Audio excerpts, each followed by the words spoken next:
नमस्कार सांग मैंने जय जगन्नाथ वेलकम बैक टू गेली ब्लॉग। तो आज डुडू को मुझे आसती पोलियो खायापी। तो आज से पोलियो खाई आसला देखु सारा बेले चिन्ह मारदे पोलियो खाई सारापर। तो तापर आम पलि आसिलु घर को। तो ये आमर खरा बेलर आज रोसई होती कौन आज होती माछ तरकारी आ गरम भात। आज पखाड़ खाइल कहीं पखाड़ आज आम अंडा आमलेट पखाड़ आज सकाळे खाई देइथिलु। तो से गरम भात आ माछ तरकारी ता सहित आंब खाइथिलु।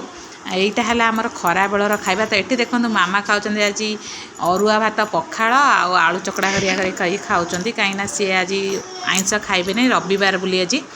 ତ ଏମିତି ହେଲା ସବୁ କଥା। ତ ଏଠି ସମସ୍ତେ ଖାଇ ପିଇ ଦେଇ ଆସିଲେ ଶୋଇବା ପାଇଁ। ମୁଁ ଆଣିଛି ଖାଇସାରିଲା ପରେ ଟିକେ ଚକୋଲେଟ୍ ଖାଇବା ପାଇଁ। ତ ଏଠି ମୁଁ ଚକୋଲେଟ୍ ଖାଉଛୁ। ତ ଏଠି ଦେଖନ୍ତୁ ଡୁଡୁ ତାର ସମସ୍ତେ ଶୋଇଲେଣି ଆଉ ଡୁଡୁ ଆମର ଏଠି ବସି ଖେଳୁଛି।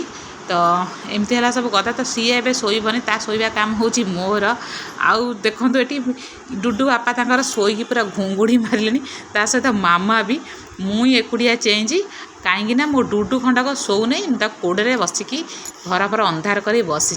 तो आपण मैंने देखु केते कष्ट।